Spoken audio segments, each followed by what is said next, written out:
everybody, and welcome to the Afghanistan Project podcast with another disaster response episode. This time featuring Shawn VanDiver, founder and president of the Afghan Evac Coalition, and Kate Kovarovic, who is the former director of resilience programming for Afghan Evac. So you guys are here. We're going to talk about what has come down through executive orders for the last few days that has really taken everybody back to the chaos of post-withdrawal time. And we're also going to talk, Kate, specifically about the impact that this has had on volunteers, which I don't think anyone has really covered at all. And I think really needs some space right now because we're all grieving and nervous and needing to be there for Afghans who need us. And it's quite a lot. And Shawn, I know you know about that too. So I am, without further ado, going to let you guys talk about what is happening and, you know, the developments, either as they've come or if you want to start with the most recent and go back. Shawn, it's your floor. Sure. So I'll talk a little bit about the EO that sort of kicked off the 5 meter target, the alligator closest to the boat, whatever analogy or metaphor you want to use. On Inauguration Day, in the morning, the White House team, the incoming White House team, sent out talking points to the Republican conference that said, we're going to shut down refugees. We're going to shut down the U.S. REP program for a temporary pause. That sent folks into a flurry. We placed a couple stories, started talking to reporters about what that would mean. It wasn't until the end of the day that the actual text came out, and the text was worse than we thought. What we initially thought was it would be a 4-month pause, because that was in the talking points. What it actually is the United States Refugee Admissions Program executive order that President Trump signed the evening of January 20th says that they are pausing beginning January 27th, which is on Monday. They're pausing the refugee program, and it's going to have 90 days. At the end of those 90 days, the Secretaries of State and Homeland Security, actually Homeland Security in consultation with State, will have produced a report. And that report will say, here's what's going on with the U.S. REP program. It's secure, it's not secure, America first, all that stuff. That report will go to Stephen Miller. Stephen Miller is the new Homeland Security Advisor. And you'll recall that we had the Homeland Security Advisor is somebody who deals with Afghans because Afghans were coming here. Right, so it's sort of a joint thing between the NSA, the National Security Advisor, and the Homeland Security Advisor. Now, that report's going to go to Stephen Miller, and he's going to talk to President Trump. He's going to package it up for President Trump, his team. And at some point after those 90 days, they'll go and brief the president on whether or not U.S. REP is in the interest of national security. All that means is if past this prologue, we know that Stephen Miller is an immigration hawk. He's talked a lot about this stuff. He doesn't like that Afghans were brought here on parole. He doesn't like a lot of these different programs, and lots of people don't, right? But Afghans are different. This population is different, and we are hoping for an exemption. Now, there are provisions. Section 3C in the executive order offers an exemption for case-by-case exceptions, but they have to be agreed to, again, by the Secretaries of Homeland Security and State. Now, and there's no provision in there for mechanism for review yet. Yeah, there's no, so here's what we know about this. 1, we know that SIVs are not impacted by this executive order. Yes. 2, we know that the State Department has not been issued any implementation guidance. 3, we know that the White House directed the State Department to prematurely enact this executive order, which they did overnight on the 21st. So all refugee processing is paused. So if you're a P1, P2, P3, or Welcome Corps P4, your case is frozen. If you're one of the 30 or so kids on the platform, unaccompanied minors on a platform in Qatar, your case is paused. You have caretakers there with you, but those caretakers aren't your parents, and they're not forced to be there. If you're one of the 8 to 10,000 in Pakistan who is fully security vetted and ready to travel, you're not going anywhere. Your medicals might expire. If you're one of the 2 to 4,000 in Afghanistan who are fully security vetted and ready to travel, you're not going anywhere. Now, who are these people, right? these are, there's a lot of confusion out there about the term wartime allies. A lot of people think that wartime allies just means SIV. But these are the same type of people. The difference is where you got your paycheck, right? So SIVs are interpreters, contractors, drivers, people that work directly for the United States government and are at risk. And there was a law passed that said if you meet this very narrow category, you can apply. Now, it's all on you to apply.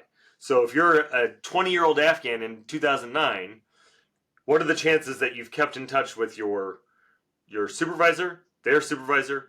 Maybe the company's gone under. Maybe somebody who wrote you a letter decided to try to make a business out of it and started committing fraud, but your letter was accurate. Maybe the business owner committed fraud and is now blacklisted. There are so many ways, or maybe somebody died, or maybe you worked for an intelligence agency and the person you were working with didn't tell you their real name, right? There's so many issues with the SIV program. It's a shitty program that Congress gave over to the State Department, and they've tried to make it work. And credit where credit is due, it was implemented. It was enacted in 2009, and the last administration moved more SIVs or processed more SIVs than all the other administrations combined. Now, our war ended, so they had to. But look, now we go over to refugees, right? These people are family of United States military active duty service members, and I'm happy to tell that story later, how Afghan evac made that happen. It's partner forces, right? Folks who served alongside, who trained in our Q courses with our Green Berets, served, fought, bled alongside our Special Forces, Navy SEALs, Green Berets, Delta Force, etc., and our intelligence community. It's women pilots who were flying in the military in Afghanistan as an example for all girls in Afghanistan, that you can do whatever, the sky's the limit. It's judges, prosecutors, lawyers like Kate who put the Taliban away. It's every single one of, and there are about 50 to 80,000 of those refugees in the pipeline. Every single one of them is connected to the U.S. mission. Every single one of them had to be referred in either by somebody in government or somebody at an NGO or media outlet that has somebody back in the United States doing the referral. So now let's talk about security. The U.S. RAP program has nothing to do with the southern border. And it's complex, right? We actually think this was a mistake. It has nothing to do with the southern border. It has nothing to do with with illegal immigration, right?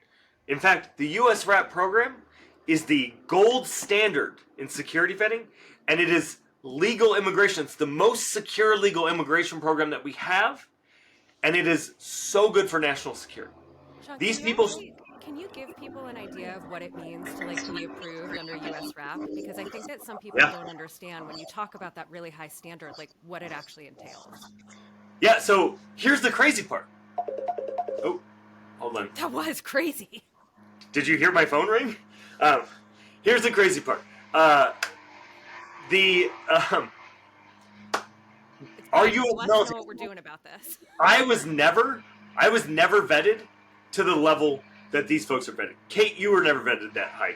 Beth, you were never vetted that high. If you're a veteran that served or active duty that's serving in our military now, you probably haven't been vetted as high as these people are vetted. It goes to the FBI, the intelligence agencies, DHS, all of our international partners, all of these databases that we're not allowed to say the names of. And it gets rechecked and rechecked and rechecked. And then you go through this crazy medical screening. And then it's bonkers. And refugees, so if somebody has told you that a refugee crossed the border, that's just a misunderstanding, because you can't. Refugees can't show up here on their own. By definition, refugees are people who are fleeing their home country because they're in danger, but they're not yet here, right? They're somewhere else. They're somewhere where they are not safe and they need our help. And so, getting to my other point here. So you can't just show up at our border. So this is why, Kate, you'll remember that when people were telling Afghans, just go across the southern border with CBP-1, I was like, no. If you're P1, P2, don't cross. If you want to get to Mexico, do your thing, but like, don't cross, because as soon as if you have a U.S. RAP case and you cross into the United States and you haven't completed processing and been flown here by us, you're done. You don't get refugee resettlement benefits. You don't get this. You don't get that. The same is similar for SIVs in that they can get here and be on parole, which is now in danger, and we'll talk about that later. But you have to wait for your SIV to process before you get those. So I think it's important. I think the point that I'm like trying to supplement with what Shawn is saying is that if you look at what the stated purpose of all of these changes to the immigration landscape is, it's, we're trying to protect national security, right? And the way that they have chosen to do this through US RAP is by eliminating the most secure and reliable and streamlined process to do that. So I think we need to recognize that there's a stated gap between what the objectives are and what is actually happening. Yeah. Yeah, that's exactly right. Important thing too is how long have these folks been waiting already? That's right. I mean, these folks have been waiting.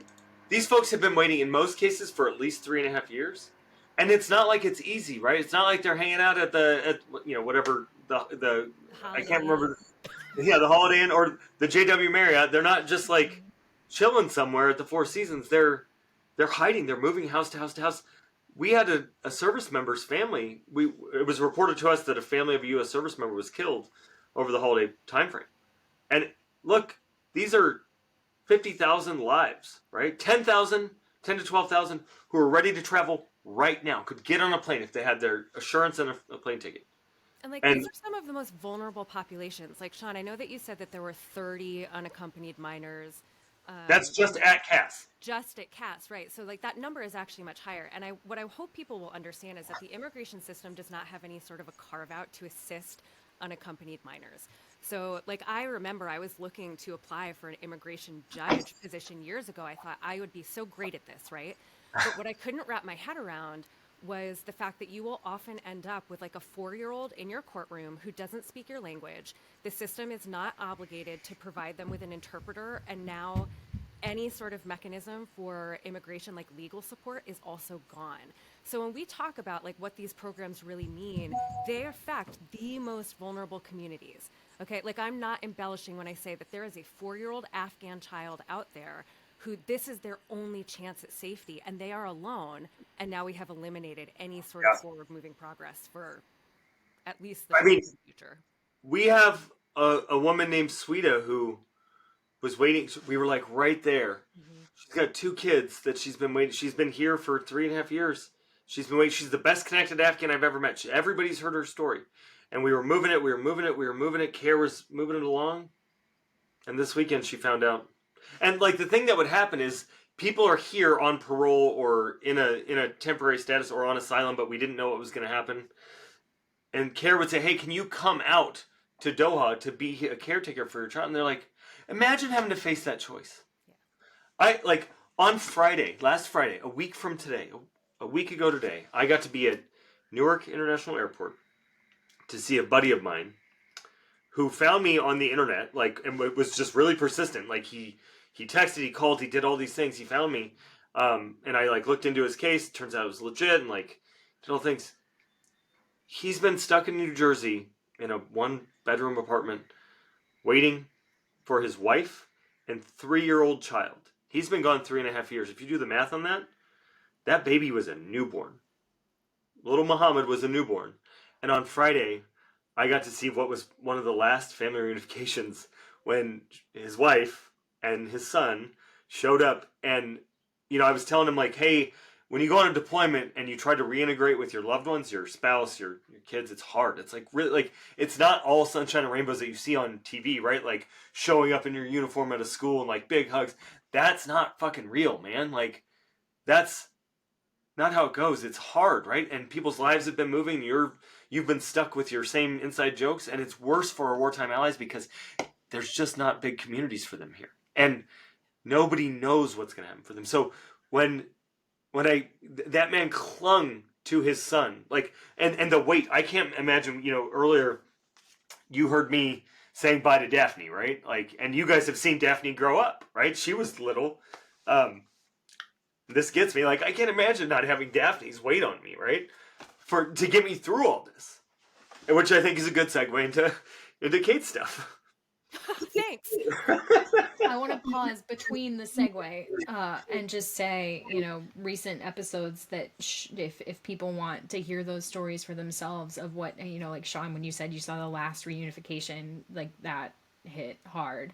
Because I think about Gita Bakshi, who's been helping all the Zero units who came here, who were trained by the CIA, and many of them, because they were brought right out of HKIA, their family wasn't with them. And that's thousands of people who don't have their families with them. I think about John Moses, all the stories that he came on with Elizabeth Lynn and Terry Simula and told about the reunifications, that some of them have happened, but most of them have not. And the pain that it causes to volunteers and to the Afghans themselves, which it's so much worse for the Afghans themselves, of missing their families for such a long time. So if any listeners want to go back and hear about those things for themselves, I will put those episodes into the notes so that you can listen and and understand the pain there, because it's really great. And I can't imagine that we would leave those people behind. I really hope that it wasn't the last reunification case. But Kate, now the volunteer side, please. Before I do, just want to check in, Shawn. How you doing? Oh, I'm good. As a dad, when I think about this stuff, I mean, and John Moses has been a really strident voice for family reunification. So consistent. And look, it's so fucking hard to do this work when you have your family here. I can't imagine the uncertainty. Right? We had the value. I had the benefit of having an inside track to the White House and the State Department and all of them. We still sort of have all of those things, but we knew what was happening, and I felt a great obligation to communicate it out and to communicate it out at scale so people knew, which is why we now have the family reunification graphic. But the idea of sitting in here and just Googling all the time, this is what my buddy described to me. He said he got to me, because I had no idea how he got to me. He would see me on the news and he'd Google me, and he'd Google, he got to my mom. He it's so, it's so heartbreaking to think of just the extraordinary lengths and the resourcefulness that it takes. And I think that's why there's that great bond between veterans and frontline civilians and Afghans and all these advocates who are doing this, because there's that resourcefulness and just going through every door, knocking on every door and doing everything you can and just pushing off the crushing weight of all of this. Beth, I'm happy to sort of step in on that mental health piece. I would actually love to sort of give a voice to the Afghans who are affected in addition to the volunteers, if you don't mind. Just because I think when we talk about things like these executive orders, it can feel really sterile, right? And I'm a lawyer, so I know how to look at a document and try to get to what the meat of it is. But it's really, really easy for people to forget that there are victims behind it, okay? And that I am choosing that word very intentionally, right? I'm not just talking about refugees or immigrants or Afghan. I am talking about victims, and I'm talking about victims of American immigration policy. So over the last 3.5 years, right, we know, and we have talked a lot about how abandoned Afghans really feel, but we haven't really spoken about the realities of what it feels like to them when they face challenges that are this vast and this quickly changing, right? There is not a landscape right now that they can feel secure in, because everything is changing. So these people who have been patient and waiting in places that aren't particularly friendly to them, we have what I think Shawn said, 8,000 to 10,000 people who have been fully vetted just in Pakistan alone. Pakistan has been trying to arrest Afghans en masse for years at this point. They don't want to take care of that refugee community. And they just took the visa window down to 30 days instead of longer. Yeah, so. they don't want it to be easy. And so what we have are these people who are not safe in Afghanistan, and they're not safe in these third-party countries, and they don't know how to get to safety. And is it even safe here? Right? So when you don't know if you even have a future, let alone what it looks like that is going to lead to mental health problems. And so, when we started the resilience program, Shawn and I were primarily thinking about the volunteers, because that was the community that we were, most consistently exposed to. But the number of times I had Afghans who I have never met and never interacted with, but they heard about Kate K, come to me and say, this is my moment. I am ready. I can't do this anymore. I can't envision trying to survive. I just needed someone to know. So they weren't even coming to me because they thought like, oh, this woman might have resources or she might be able to support me. They just Bear wanted to witness. share their story one last time with someone. And I can't express what that felt like for me, to be the holder of what people wanted to be like that last chapter. But it was such a routine experience, right? And so it really happened right after the withdrawal, and now we're seeing sort of a resurgence in those mental health cases for Afghans. And it's not just adults, right? Like we have 8, 9, 10-year-old kids who have the massive responsibility in a lot of cases for guiding their family through the system, because they are the ones who learned English at school. They're the ones who are best equipped to Yeah, do this. that's right. They're not equipped to handle something like this. So I need people, or I want people to really understand that when we talk about immigration policy, this is people driven and their stories are there, and we really want people to listen to them, because this is not just about executive orders. This is about something much more personal. Well, and this like idea of a pause, Yeah. is that pause has such a personal impact. Yeah. And it doesn't feel reliable, right? Like we're not hearing things from this current administration that feel reliable. So they're saying like, this is about national security. It's not. No. So when they say something to me like, oh, well, SIVs are not affected, I guarantee it's because Donald Trump has not yet looked into the SIV program and doesn't know that he wants to attack it. That's coming. So like we have Afghans out there who are... No, I'll come after you. Yeah, sorry. Okay. I'll come after you. Like the phrasing of that. But I think like the point that I was trying to make is that we're not hearing anything that people can actually rely on, right? So when we say there is a pause, or we are going to submit these reports every 90 days, like we actually don't know if that's how this is going to happen. So right now when we say Afghans are in limbo, it's not for a couple of months, it's not for a couple of days. This is something that could persist for the duration of this administration. Shawn, I'll kick it to you about your SIV response.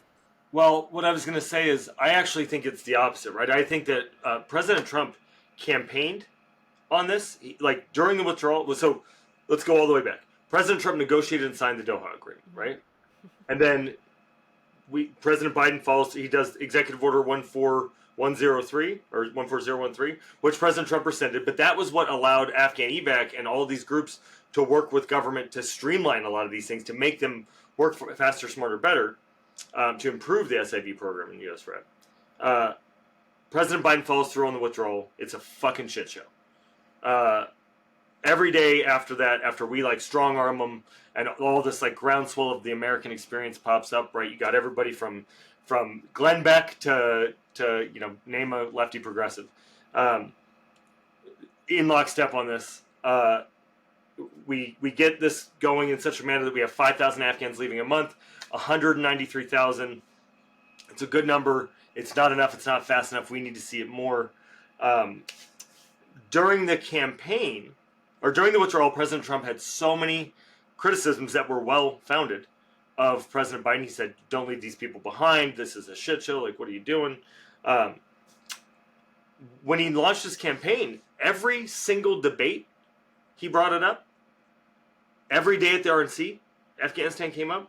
I don't think that Republicans and Donald Trump don't care about Afghans. I think they care deeply about Afghans. In fact, I think that this was a mistake, and that we have the room, because we have such staunch conservative support for this. 87% or 88% of Republicans support this. I think, and I know that there are people going direct to President Trump today and through the weekend and thereafter, hitting him up about this, saying, hey, Mr. President, I think, X, Y, and Z. And Mike Waltz is a fucking hero to Afghans. The Washington Post last week had an incredible layout all about how much he gives a shit about Afghanistan, how he left his heart in Afghanistan, how he cares so much about these people. So I think this was unfortunately very public, like, oops. And I think they're going to, I hope that we're going to be able to convince them to put a bubble around Afghans for this. And we've got these other executive orders, right? We've got this one on vetting that could have an impact. But we also have this decree, or not decree, but last night they announced an end to parole and other actions that will negatively impact Afghans if they came over the southern border. And, a lot of folks that came over the southern border were doing it at the urging of conservative folks. So we're hopeful that those folks will raise their voice and explain the stories of why Abdul or whomever was fleeing, right? Or Farhat or whoever it was. Why were they fleeing? Why did they feel the need to come here? And is it because Joe Biden's failed policies were making it move too slow? It might be. So tell them that. Let's make sure we're protecting our friends and colleagues. We've got to do that. And it's so important as people are advocating for this that you're saying, number one, blanket exemption for Afghans in the U.S. rep because every single one of them is mission connected. They're all security vetted. It's all the types of people that we want here. And President Trump said we need legal immigration for our workforce, right? And this thing just doesn't have anything to do with the southern border. We've got to focus on that. They need their America First policies focused totally on that. Let's not worry about these people we've already vetted. And I mean, frankly, one great way to vet somebody is if you throw them a gun and you say, "We protect my life," and then they do, chances are you can trust them, right? I mean, Shawn, I would love to be wrong to you. And I never say that, right? I hate that feeling, but like I would love for you to be right. I think what happened, She's never said that. You, I thought it. But like you used the word blanket, and I think that was an important point for the point that I was trying to make, which is that I think that he is enacting blanket policies without considering how they are going to affect nuance is important. Like Afghans. So like yes, I think the amount of support that we have in the Republican Party right now is honestly shocking, but like in a great way. It makes me feel a little bit hopeful. But I think right now what the focus is on sweeping policies. It's not on how we can carve out exceptions for groups like Afghans. So that I think that's the point that I was trying to make. But I would love to be wrong, and I will call. I will give you a video telling you that you are right. I will do it happily. Will you put it on Twitter? The unicorn's involved sure. too. Yeah. Can the unicorn be involved in that video? Yeah, we need. Of course. Of course. I hope that Shawn is right. And I just want to remind people, because this is the thing that keeps coming back to me. We've had crisis after crisis, right, for the last 3.5 years. They haven't been 3.5 easy years. It has been flights paused, things put, on hold, wondering if people were going to be deported to Afghanistan, just constant crises on top of crises that have impacted the volunteers and all of the U.S. RAP applicants, whose numbers have vacillated so greatly. Like the last time I asked how many accepted U.S. RAP applicants that there were, I want to say the State Department said 27,000. So you could have knocked me over with a feather, Shawn, when I heard that now it's 50 to 60,000. It's like, oh, well, isn't that interesting how that works? And that there are 8 to 10 vetted, ready to go. But so these problems do date back. They are things that people have dealt with and handled before. Obviously now it's a whole new cauldron of trying to figure it out. Like our friend Kate, our friend Leslie Merriman told me the other day, it's drinking from a fire hose all over again. And I think you said the same thing the next day, and I was like, you've been talking to Leslie. Because that's what she says of that initial period, and that's exactly how this feels. Okay, let's figure out what the landscape is. But I just think it's so important, until we know that hope is gone, to make sure that we feel hope and feel it for our Afghans and ourselves. I think we need that so badly right now. Until somebody pulls that final rug out, we just have to keep it up. I think that's the best thing we have going for us. And to remind everyone, I put this out on my Twitter the other day, but one of my most recent episodes here was about Badger 6, which is helping CIA Team Alpha, the 30 to 35 families who were the first Afghans to help us on the ground after 9/11. And can you imagine the optics of that, of not helping those people who literally, Team Alpha didn't even have food. We hadn't found a way to supply these guys yet. So the Afghans were feeding them and taking care of them while we were trying to defeat Al-Qaeda after they killed so many of our innocents. So there are a lot of really powerful cases, I think, that if we get the right people talking to the Trump administration, this can't. I want to hope that you're right, Shawn. I really, that's my hope. And I want to see that video, Kate. That's why. That's the no other problem. reason I have to see that video. I will do it. So I want to know, what else do you? Yeah, go ahead, Kate. I want to hear from you guys. Well, I was going to say, Beth, I do want to make sure that I focus some attention on what the volunteer experience is. Mm-hmm. Because I think in those initial months following the withdrawal, there was a lot of attention on it because people were not just suffering, but they were suffering in such extreme ways. And I don't mean extreme in that it didn't make sense, but people just couldn't function. Like, their lives fully came to a stop as they were doing this work. And so we talk about things like, okay, the moral injury of what it felt like to watch our country abandon Afghan allies. And we talk about PTSD, which is not just something that's specific to the veteran community, but we have seen a lot of the volunteers develop the symptoms and the diagnoses of PTSD. We've got the compassion fatigue, and we've got the secondary trauma, right? So those are sort of the four things that I tend to isolate when I talk about what the volunteer experience was. So this was highly prevalent in those first few months following the withdrawal, because people really wanted to understand what the scope of the suffering is, because that's what makes a story compelling. And I understand that. I think that after those first 6 months, the volunteer community, we also saw a huge drop off in the number of volunteers. And I want to be clear, that is so fair, and it makes so much sense, because these people were operating 24 hours a day in traumatic experiences. It got to a point where it was about survival. So like, we saw a lot of volunteers prioritize their own safety, and I'm so grateful to them for doing that and so proud of them. It's exactly what should have happened. We also have this group of people who have stayed in for the last 3.5 years and who have fully dedicated themselves to this mission. So like, we've seen people who have lost their jobs because they were committing too much time to Afghan evac. I know that Shawn bounced around a little bit. I'm on my third, maybe my fourth soon. If anyone is looking to hire. But, you know, like, it really had a deep impact on people for these 3.5 years. And I think the only thing that's kept us going is slow progress, right? But like, you get that email about, you know, somebody has COM approval, or you get that email that we've set up your medical appointment. Like, there is hope that something is on the horizon that is coming. Now, with these executive orders, we have taken that little bit of hope that these volunteers have held on to, and which have allowed them to persist for 3.5 years in what is only something I can describe as like an emotional war. Like, that is how this has felt for people.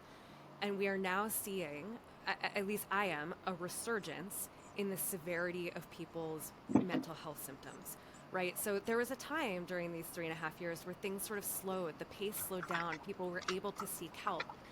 And now what we're seeing is people are coming back and saying, this is so hopeless, and I have lost years of my life, and I can't do this anymore. Things are changing too quickly. It's too severe. I feel like we don't have support. Nobody is listening. I have seen a resurgence in moral injury unlike any other period following the withdrawal, especially in the veteran community. Do not for 1 second look me in the eye and tell me that this is not a veterans issue. Okay? Oh. I have worked with this community. I care more about them than myself. So to have them see the work and the commitment of these dedicated volunteers be pushed to the side, potentially permanently, has absolutely, utterly desecrated their hope and their willingness and their ability to engage in the work. And I know one of the things that I look to when I talk about like the severity of how much people are suffering is their ability to seek help. Right. So Shawn and I came out with this resilience program, and one of the things that we were up against in those early months is that people were so overwhelmed that they didn't have the capacity to talk about it. Right. And then that sort of tapered off, and we were able to get people into therapy programs and support groups. Grumpy Combat Veteran and Friends just started the first moral injury support group. It has been a huge success. And now I have gotten 2 practitioners to come and say, we're going to do another support group, and it's going to just be for the volunteers. We want them to be able to come and to talk about how they feel 3.5 years in. And every time I go to people and I say, this is here and it's free and it's available for you, they don't want to talk about it. They don't want to think about it. They don't want to feel it. They don't want to be in it. And that is such a basic human instinct that I am in. I have to interrupt you here, because Kate deserves so much credit for putting so much effort into putting in these group therapy sessions and all these different things. She did a resilience day, and it was really shitty because not very many people showed up, right? People are trying to go into themselves and say, I got it. Or they're doing whatever tools they have for resilience. They want to go and talk person to person, or, you know, in poor Kate's case, everybody wanted to talk to her. Everybody wanted to, her, and there's like 4 or 5 others who just took an onslaught, and they would come to me and be like, Shawn, I'm drowning here. Like, please help. And I always had to say, like, you are not obligated to do this. Like, I can always draft up some language that says X, or I can tell people leave this person alone. But like, don't feel bad if you leave people on unread. Like, I would never. If it is, anyone is listening to this, yeah. and they need support, But you wouldn't, right? yeah. And that's what makes you so wonderful. But listen, people have got to take care of themselves, and it is so it doesn't make you weak to take advantage of these programs and these opportunities. The way that I do it is I take a morning walk every day. I do a lot of Orange Theory, and then I rage at the White House is what I used to do. So you wouldn't hear me rage publicly, but I would make them cry often. That felt nice. Sure. Oh, The White House man. is crying at Shawn VanDiver, y'all. You heard it here first. I do believe that, actually. You are a bit of a menace.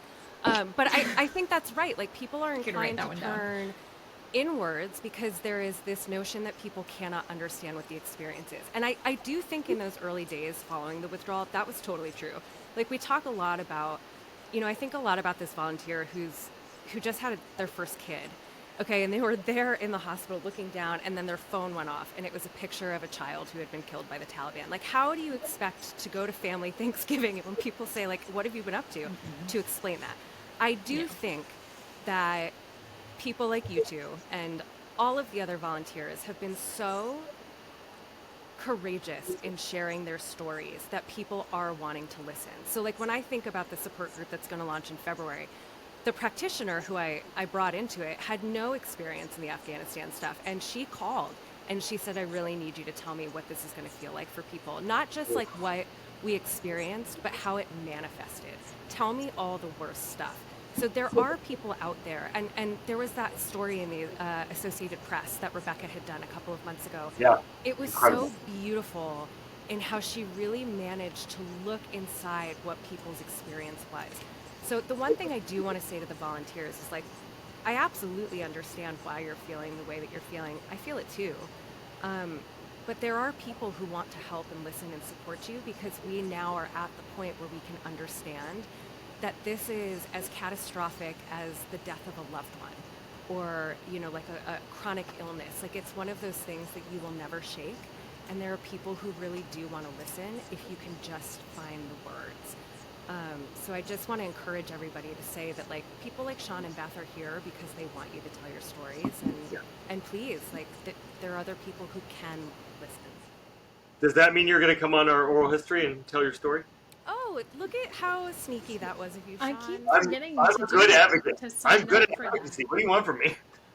I will say that you are tenacious. Yes, you are tenacious. I will think about it. There you go. Yeah, everybody Oh, should do that. Honestly, this is the best time to do that, I feel like. Tell your stories, because there's healing in that, but also, like, we talk a lot about the community at large. Every single person has had a different experience. Yes. Like, what you experienced as a reporter, what Shawn experienced as a leader, what John Moses experienced as, like, one of the on-the-ground volunteers. It's all different, and every single aspect of it is so important to the tapestry of what is happening to this country. That's exactly why we're doing that oral history. And look, it'll be in the Library of Congress, it'll be in the National Archives. And, I do all those interviews myself because I think it's so important for me as a leader to hear from people what their experiences are. And, like, that shapes the way that I speak with folks on the inside or outside of government, or reporters, or just regular people on the street, right? And, like, I never posted about this, but throughout this whole time, I've been engaging with the Afghan communities, spending 2 or 3 nights a week, hanging out with Afghans, hearing from them, hearing what's going on with them, hearing about their mom, dad, sister, brother, their babies that are stuck. And I think one of the reasons Afghan evac has been so successful is that we've been able to bring that really well-rounded viewpoint, and we can back up what we say with reality, right? Well, and I do commend you, Shawn, for, like, providing people with an opportunity to know that they matter. Oh, Because every single person in this effort is that's exactly right. It's so crazy. Like, when I talk about why this has been successful, it's because there are, like, I'll take me and Jack McCain as people as an example, right? He was a Republican royalty. I'm a Democratic nobody. He's an officer. I'm enlisted. He is a helicopter pilot. My job in the Navy, our motto was, if it flies, it dies. We could not be more different, right? And, like, in lockstep. And in fact, on this door right over here, I would show you, but my office is a little messy. But on this door over here, I have a whiteboard paint, and it's preserved from August 15th, 2021, laying out what the coalition was going to look like, laying out like how do we, or laying out what the Afghan evac was going to look like. But like saying, you know, it says like Al Udeid, bilat with Qataris, BAS, Afghan evacuees, DOD, get their shit together, gate access. Like there's all this stuff, and it's like laid out who's going to do what. The broad cross section of America that like, and remember in August 2021, that was only 8 months after January 6th when our country felt its most divided. I remember sitting here as we were doing this and being so floored by the utter horror of the crush of humanity at the gates and like leaving our allies behind, and like everything I knew about our government and the military falling down in front of me. And then the absolute awe of people from all walks of life, all parts of the American experience, folks who I have fought with politically in San Diego, coming together to help our allies, because I mean that's what America's all about, right? And I think like you're zeroing in on exactly what we need to persist in order for the next 4 years to feel even remotely manageable, right? Like there's so many people, especially when you're talking about immigration. Everybody has an opinion, right? But this is one of those things that I think it's really simple for us to come together on. These are people who served and saved our military members. These are girls who just want to go to school. Right? Like I have a girl, she's 16, Halai. She had an underground school teaching people English. The Taliban tried to shut her down repeatedly. Like, I'm sorry, but don't look at me and tell me that she doesn't deserve to be here. And Shawn just sort of took things in this really like positive, inspirational direction. I'm going to come in hot and of course like obliterate that, because I need people to hear this. If we do not allow for a pathway for Afghans to continue coming to the United States, and if we continue to see executive orders of this nature, volunteers and Afghans are going to start committing suicide in numbers that we have not yet seen. And I really wanted to use gentle language there. I almost said we're going to see them die, but they are going to die by their own hand, because it's the only feeling of empowerment that they can find. And I know that's a weird way of saying it, but they are in a landscape that is so against their interests and their own survival and mental health that they do not see a way forward. This is a veterans issue. This is a human issue. And I really, really need people to understand that right now, we are on the precipice of a huge catastrophe with respect to suicide in the volunteer community. Kate is not speaking in hyperbole. Like this is what we've been working on for 3.5 years, and we saw incremental but consistent success and incremental but consistent progress. It feels like President Trump has just wiped it all away, and we know that's not what he wants to do. One thing that your listeners can do to help us demonstrate how important this is to everybody is go to our website, afghanevac.org/transition-letter. Put your name on that letter. Even if you don't like me, if you disagree with me, if you're, this may be a big secret, but there are some people who don't like me very much. What? I know, it's shocking. But actually, I want to speak to all those people right now and tell you, the tables have turned, right? We've now it's a different administration, and whatever you need, if you have access, if you're the guy, if you're the girl, if you're the person that is in the rooms, and you need prep, if you've been out of it for a little bit and you don't know how the relocation ecosystem works, or if you have any questions, text me, email me. I won't tell anybody. It can be all your idea. I'll help you frame it in a way that works for you. It's all up on our website, because we don't ever want this to be a secret, because Afghans are who we're trying to serve, and petty personal disputes or anything like that, it's dumb, and I'm not interested in it. And nobody needs no questions asked, come back, come talk to me. If there's anything I can do to help anyone who's working on this, if you have any questions, like my brain is your brain, I'll give you whatever you need to make sure that we are able to keep succeeding. And I want to echo that by saying that there are also people in the community, myself included. Like, if you are struggling, if you genuinely do not see a path forward, I will sit with you in that moment. My phone has been busier in the past week than it had been in probably the year prior. It is blowing up with people who just say, I can't do this anymore. And I understand. So like if you feel like if you're in that moment and you need support, it's confidential and I will keep that story so close to me, but there is somebody who will listen, so please know that. The other thing I want to point out about Shawn, and I will look, I will criticize Shawn if I think he needs to hear it, right? But in this situation, I do want to commend him because I think that Afghan evac and similar coalitions are in such a difficult spot right now because everything that you have done, all the groundwork that you laid was with a different administration. And so we are now 3.5 years in and we are freaking tired and we don't have the same resources. And you're now having to pick up and start essentially at square one with a new administration. That's hard. And so I do want to say how grateful and proud I am of the resilience that it takes to be able to walk into a room with an entirely new set of people and to start all over. We feel how hard that is. And Shawn, like I'm speaking even directly to you, I am so impressed that you didn't stop. I'm not surprised, Yeah. but I am so impressed. And I know that like the volunteer community is better for it because we have to pivot. That's just what this is. And I'm grateful that like you are trying so hard to do that. Yeah. Hey, I, guys, go ahead, but I still have a couple questions from Afghans that really, yeah. and I know you have perfect. a time limit, Shawn. I can go a little bit over, it turns out. He always lies about that. No, I'm going on NPR next. I mean, they can wait. That's what I told. Beth Bailey. Okay, We're going on here now, so tune in. Okay. What I was going to say is, I naively thought that this week would be easy and it would be harder in the following weeks. I was wrong. It was, balls to the wall. And Beth, thank you so much for making time for me and Kate to come on here. Kate, thank you for sticking to your message on how important it is to, like, volunteers don't really have an advocate, right? Like, you're an advocate. And I talk about them when I can, but like Afghans are the priority here, and I talk about the humanity, but you drive the bus on this, and we're really appreciative. So thank you. Yeah, Hit us with some questions. It's so important. Okay, so I'm gonna ask even the ones that we've already answered because I want Afghans to know that I told them that I would ask, and I'm doing what I said. Will this impact approved SIV holders with COM approval, completed medical and biometrics, waiting for care to evacuate them?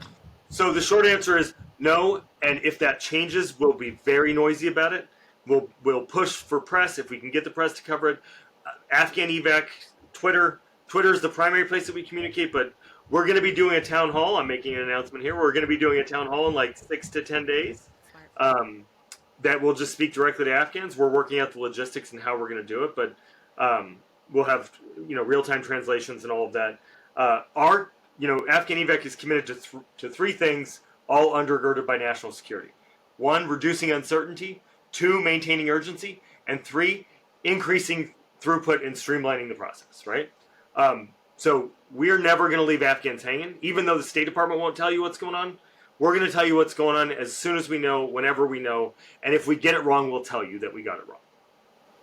All right. Next question. Will CARE operations continue? What about the third country's base operations? Will they be closed? So far, things are continuing. And again, if that changes, we'll let you know. Okay. Does President Trump have the authority to dissolve CARE? No, he doesn't because, you can functionally dissolve it by starving it of resources, but in the National Defense Authorization Act this year, the United States Congress in a bipartisan fashion passed the CARE Act, which directs the Secretary of State to appoint a coordinator for Afghan relocation efforts until December 31st, 2027, which coincidentally is when our MOU ends. All right. Is it true that diversity lottery winners are getting priority access over SIV P1 and P2? No That chance. one's kind of in the okay. And then what happens to people in Qatar and third countries who were moved? If you're refugees, you sit tight until we successfully get President Trump to give an exemption, or until they unpause the U.S. RAP program. We are pushing State Department to clarify that. We have our next meeting on Tuesday. Awesome. Shawn, if you need to pause and pop off, I totally get it because you have important places to go be interviewed, but I do have a short letter, so it's up to you if you can stay or not. I can stay, absolutely. I'm never going to very short one from a P2 case holder. I am giving her a false name because just in case she has to be returned to Afghanistan. This is Fatima, a girl from Afghanistan. I have 3 sisters, 1 underage brother, and a young mother. We are P2 case holders currently living in Pakistan. Due to several life threats, we came to Pakistan on October 2022. We suffered from financial problems, police deportation, and social problems, but we just didn't give up because we thought we might have a bright future and go to America. But now the Trump administration says we can't proceed your case. We are on the last stage in the process of our immigration case to America, and if they stop the process and do not take us out of the country, the Pakistan government will deport us to Afghanistan. We love our country, but there is no life for us there anymore. And I can tell you that's one of, oh gosh, a dozen stories like that I've gotten in the last days. And I've people in Mexico who were moved to Mexico in 2022, like not to go across the border like you said, Shawn, but to be processed for US rap and brought in. I mean, people, all kinds of situations. So this really is, you're right, this is a devastating thing, Kate, and I don't ever mean to belittle the level of that by saying we need to have hope, but I just think that hope is like the only thing we have right now, right? And it's so hard. It is not easy.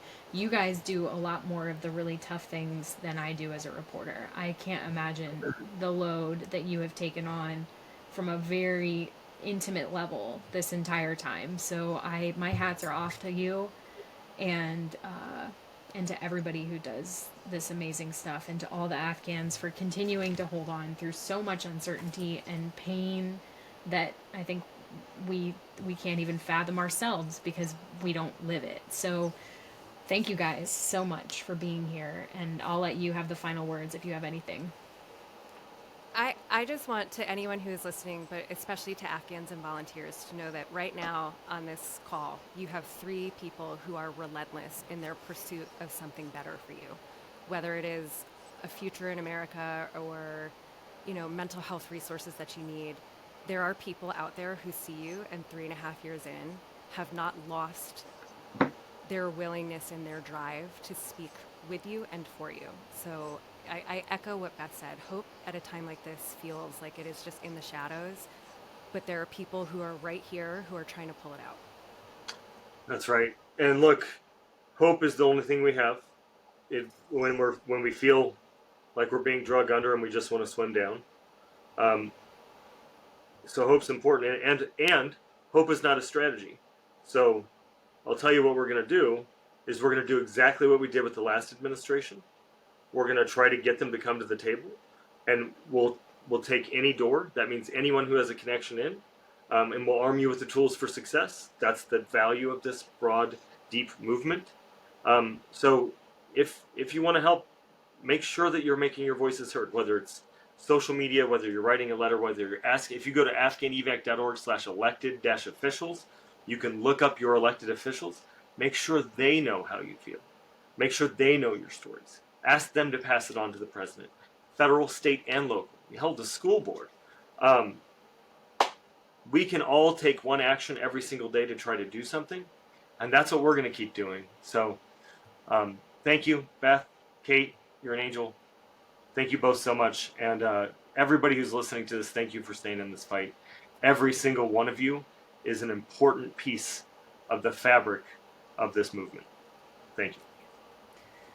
Well said, guys. To everybody who's listening, thanks for being here. Tasha Kaur, and we hope to see you again soon with better news.